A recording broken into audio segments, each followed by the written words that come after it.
क्यों आज 15 अगस्त का एक विशेष महत्व भी मैं देख रहा। मुझे बहुत गर्व हो रहा है कि आज मुझे लाल किले की प्राचीर से ऑपरेशन सिंदूर के वीर जाबाजों को सैल्यूट करने का अवसर मिला है।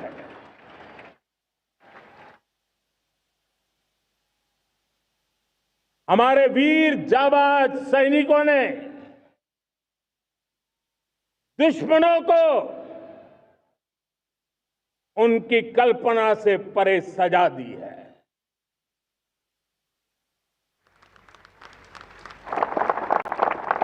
और इस अपील को पहलगाम में सीमा पार से आतंकियों ने आकर के जिस प्रकार का कत्ले आम किया, धर्म पूछ करके लोगों को मारा गया, पत्नी के सामने पति को गोलियां दी, बच्चों के सामने अपने पिता को मौत के घाट उतार दिया गया। पूरा हिंदुस्तान आक्रोश से भरा हुआ था। पूरा विश्व भी इस प्रकार से संहार से चौंक गया था। मेरे प्यारे देशवासियों, ऑपरेशन सिंदूर उसी आक्रोश की अभिव्यक्ति है।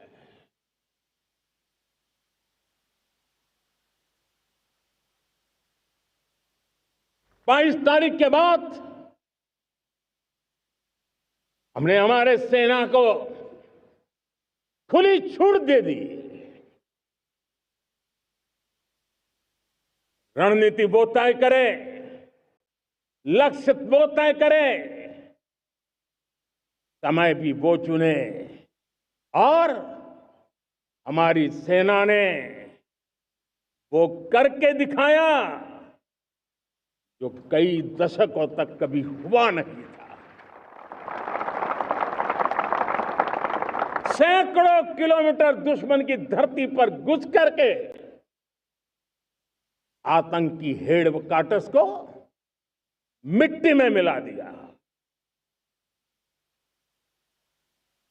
आतंकी इमारतों को खंडहर बना दिया।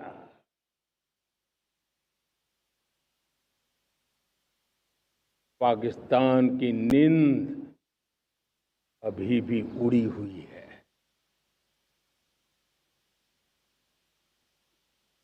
पाकिस्तान में हुई तबाही इतनी बड़ी है कि रोज नए नए खुलासे हो रहे हैं, नई नई जानकारियां आ रही हैं। मेरे प्यारे देशवासियों, हमारा देश कई दशकों से आतंक को झेलता आया हुआ है।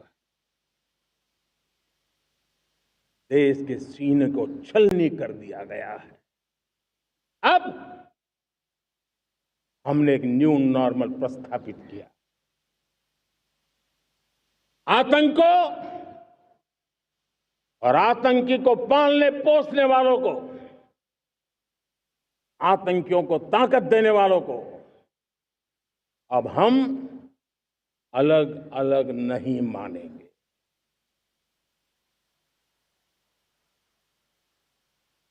वो मानवता के समान दुश्मन है, उनके बीच कोई फर्क नहीं है। अब भारत ने तय कर लिया है कि न्यूक्लियर की धमकियों को अब हम सहने वाले नहीं हैं। न्यूक्लियर ब्लैकमेल लंबे अरसे से चलाया, अब वो ब्लैकमेल नहीं सहा जाएगा।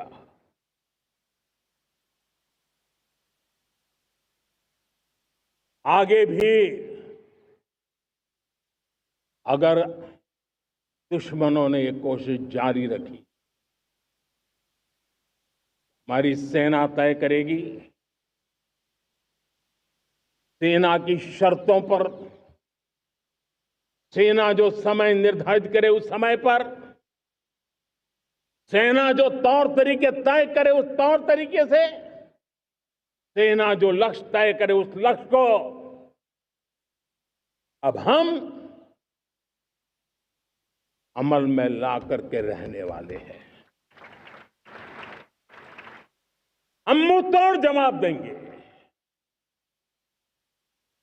मेरे प्यारे देशवासियों, भारत ने तय कर लिया है, खून और पानी एक साथ नहीं बहेंगे।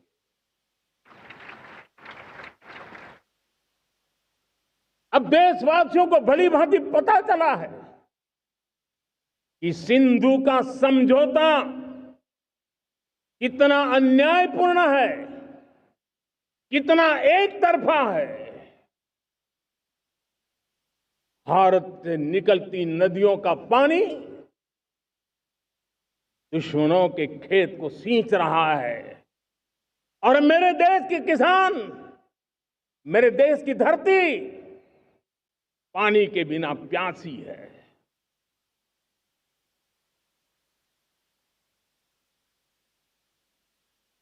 ये ऐसा समझौता था जिसने पिछले 7 दशक से मेरे देश के किसानों का अकल्पनीय नुकसान किया है।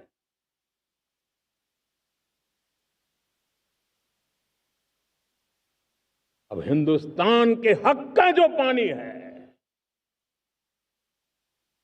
उस पर अधिकार सिर्फ और सिर्फ हिंदुस्तान का है, हिंदुस्तान के किसानों का है।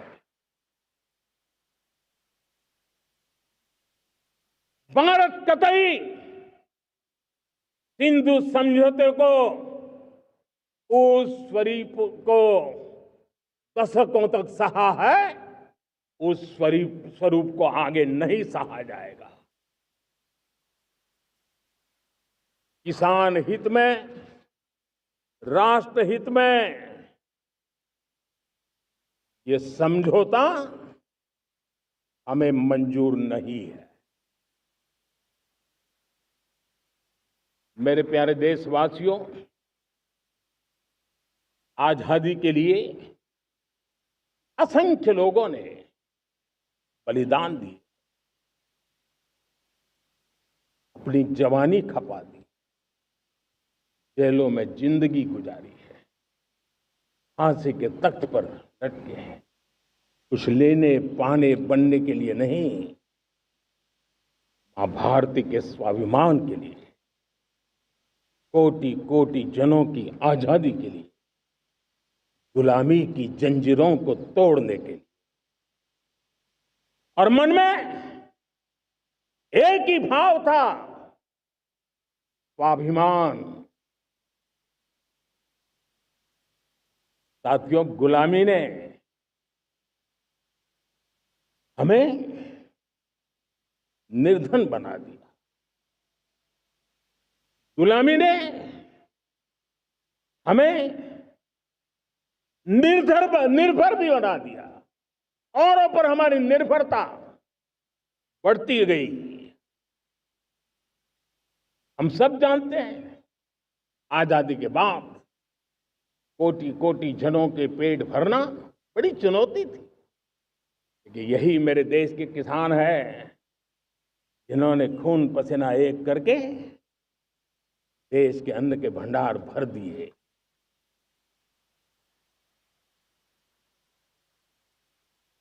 अनाज के संबंध में देश को आत्मनिर्भर बना दिया। एक राष्ट्र के लिए आत्मसम्मान की सबसे बड़ी कसौटी आज भी उसकी आत्मनिर्भरता है। और मेरे प्यारे देशवासियों, विकसित भारत का आधार भी है आत्मनिर्भर भारत।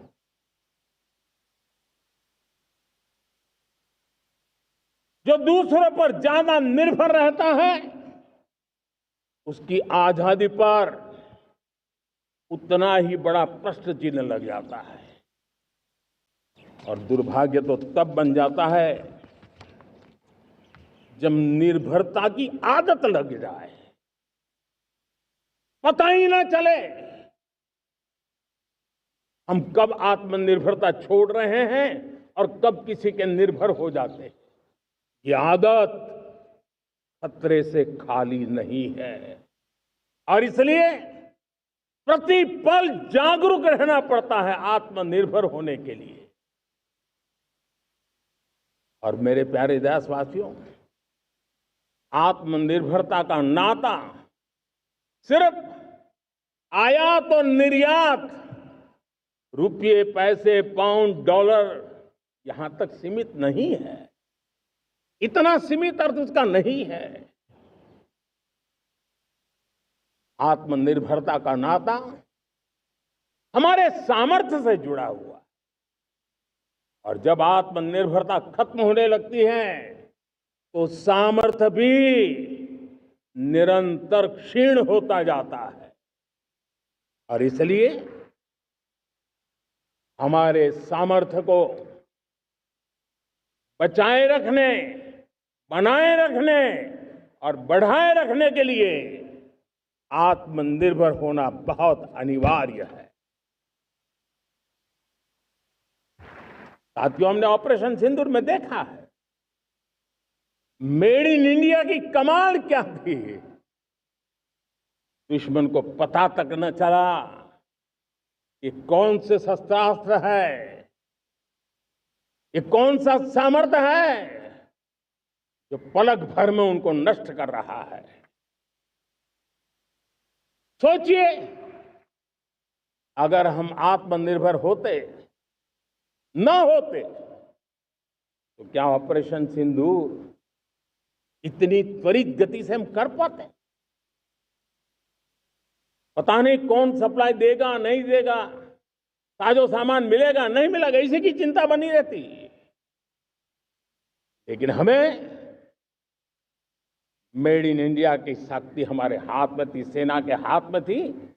इसलिए बिना चिंता, बिना रुकावट, बिना हिचकिचाहट हमारी सेना अपना पराक्रम करती रही। और ये पिछले 10 साल से लगातार डिफेंस के क्षेत्र में आत्मनिर्भरता पर हम एक मिशन लेकर के चले हैं, उसके नतीजे आज नजर आ रहे हैं। साथियों, मैं एक और विषय पर आपका ध्यान आकर्षित करना चाहता हूं। ये बात से कोई इनकार नहीं कर सकता कि 21वीं सदी टेक्नोलॉजी ड्रिवन सेंचुरी है। और जब टेक्नोलॉजी ड्रिवन है और इतिहास की तरफ नजर करें तो पता है, इतिहास गवाह है, जिन जिन देशों ने टेक्नोलॉजी में महारत हासिल की वो देश विकास की ऊंचाइयों को पार कर गए, शिखर पर पहुंच गए। आर्थिक शक्ति नए पैमाने पर पहुंचती गई। हम जब टेक्नोलॉजी के अलग अलग आयामों की बात करते हैं तो मैं आपका ध्यान आकर्षित करता हूं सेमीकंडक्टर्स पे। उदाहरण के तौर पे बताता हूं, मैं यहां लाल किले से किसी सरकार की आलोचना करने के लिए खड़ा नहीं हुआ और नहीं मैं करना चाहता, लेकिन देश की युवा पीढ़ी को जानकारी होना भी उतना जरूरी है। हमारे देश में 50-60 साल पहले सेमीकंडक्टर को लेकर के फाइलें शुरू हुई। 50-60 साल पहले फैक्ट्री का विचार चालू हुआ। आप मेरे नौजवानों जान करके हैरान हो जाएंगे आज सेमीकंडक्टर जो पूरी दुनिया की एक ताकत बन गया है, 50-60 साल पहले वो विचार, वो फाइलें अटक गई, लटक गई, अटक गई। सेमीकंडक्टर के विचार की ही भ्रूण हत्या हो गई। 50-60 साल गवा दिए। हमारे बाद कई देश सेमीकंडक्टर में आज महारत हासिल करके दुनिया में अपनी ताकत को प्रस्थापित कर रहे हैं। साथियों, आज हमने उस बोझ से मुक्त होकर के मिशन मोड में सेमीकंडक्टर के काम को आगे बढ़ा है। 6 अलग अलग सेमीकंडक्टर के यूनिट्स जमीन पर उतर रहे हैं। 4 नए यूनिट्स को हमने ऑलरेडी हरी झंडी दिखा दी है, ग्रीन सिग्नल दे दिया है। और देशवासियों और मेरे खास करके नौजवानों और विश्व भर में भारत की टेक्नोलॉजी की ताकत को समझने वाले लोगों को भी कहना चाहूंगा, इसी वर्ष के अंत तक मेड इन इंडिया, भारत की बनी हुई, भारत में बनी हुई, भारत के लोगों द्वारा बनी हुई मेड इन इंडिया चिप्स बाजार में आ जाएगी।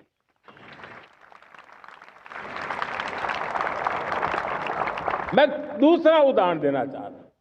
अब ऊर्जा के क्षेत्र में हम सब जानते हैं कि हम